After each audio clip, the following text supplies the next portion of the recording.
Hi guys, welcome back to my channel. So today's video is going to be a review on the Marc Jacobs Remarkable Full Cover Foundation, and this is what it looks like. It retails for $55 and you can buy it at Sephora, at Neiman Marcus, at Nordstrom, any place like that, any place that sells high-end makeup, because this is a high-end brand and it does cost $55. It's a pricey foundation. Foundations are one of my favorite things to try out because, you know, I'm constantly changing my foundation like almost every day. To be honest, I use a different foundation like every day. And you know, you want to know, I always look up reviews before I buy foundations because my skin is just so dry sometimes that I need to make sure that the foundation that I'm gonna buy and like spend money on is good for my skin type. So I did some research before I bought this, and it turns out that a lot of dry skin people actually don't really like this because it does accentuate dry patches, and I'll get into that a little bit later, but I just figured that I would try it for myself and then end up filming a review for you guys because I just wanted to try it out. So this is the foundation. This is what it looks like. It is glass packaging with a plastic top, and I'll go more into detail about the packaging when I do the demo. And you get 0.75 ounces, so almost an ounce, a full ounce. It is a lot of product. I have found that a little bit goes a long way, and again, I'll get more into that when I do the demo.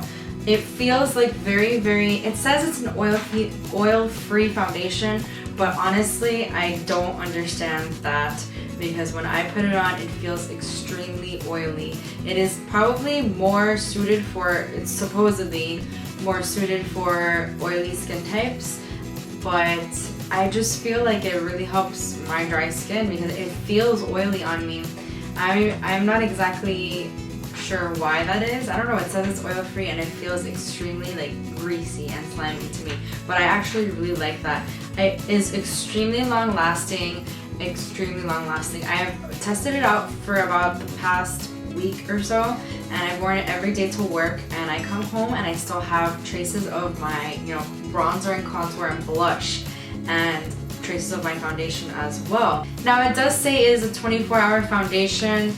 It claims to be a 24-hour foundation. I haven't seen that. I have probably 8 to 10 hour work days. Like by the time I get home, it's 10 hours after I put on makeup, and or even 12 hours after I put on makeup, and it does last that long, but it's not the way it seems in the morning. I have noticed that it does accentuate my dry patches here.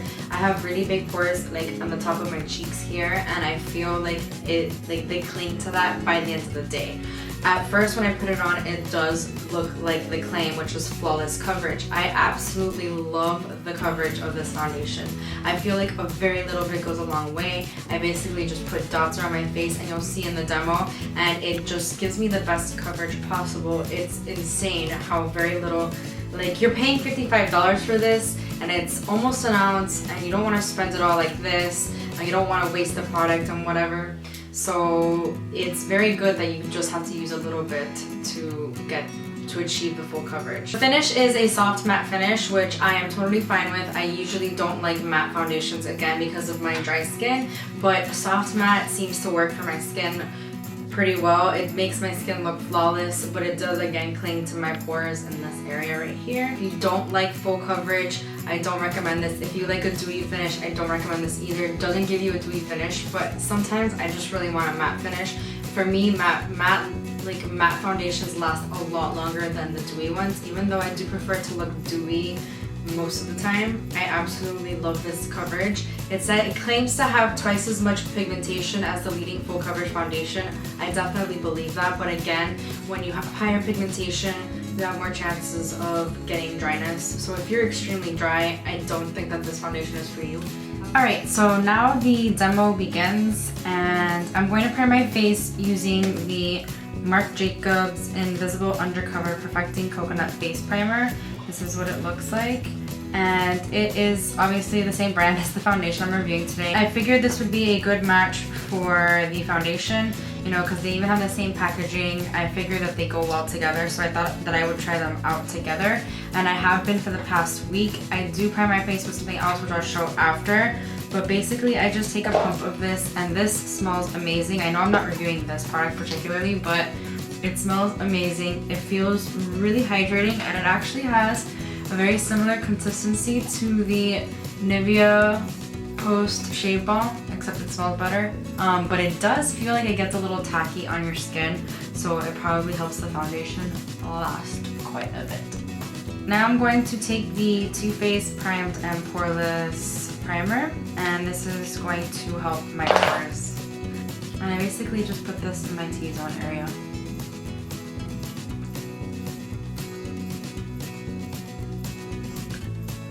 So now I'm going to take the foundation. This is what it looks like. It has a very similar packaging to the primer, which I just showed you.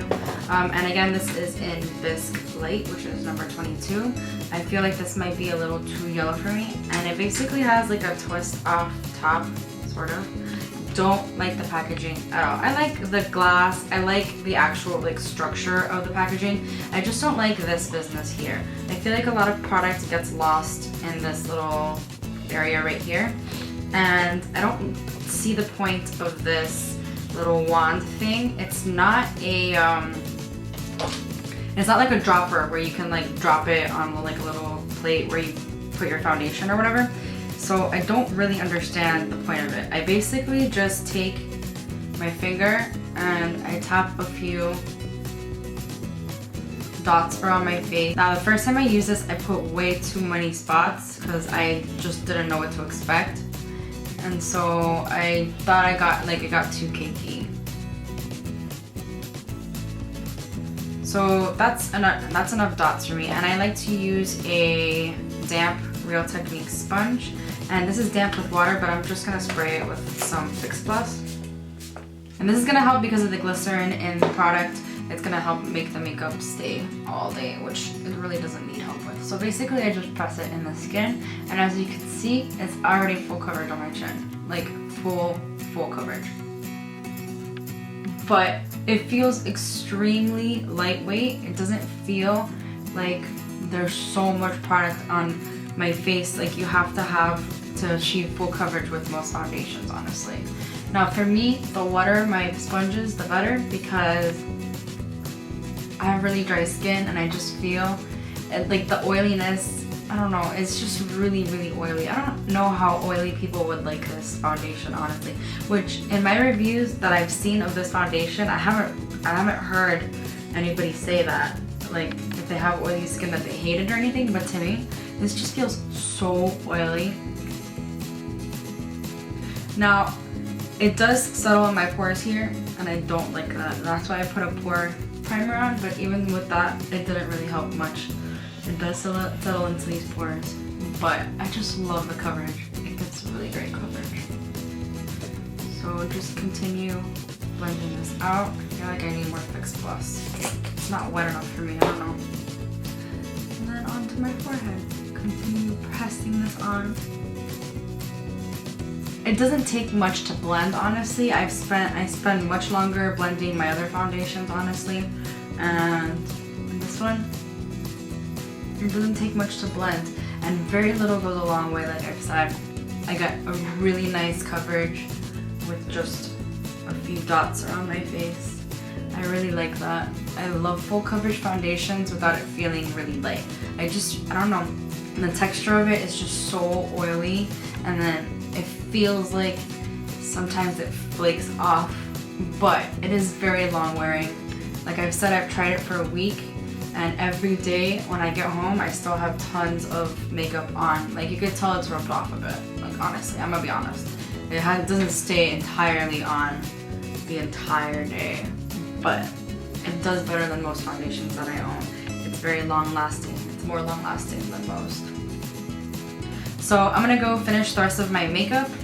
So that's it for this video. I really hope that you found this review and demo helpful. If you did, don't forget to give this a thumbs up and subscribe if you're not already, and if you want to see more from me. And I'll see you guys in my next video. Bye! They came in this little pouch, and here's what they look like. I got 8 out of 12 of them, and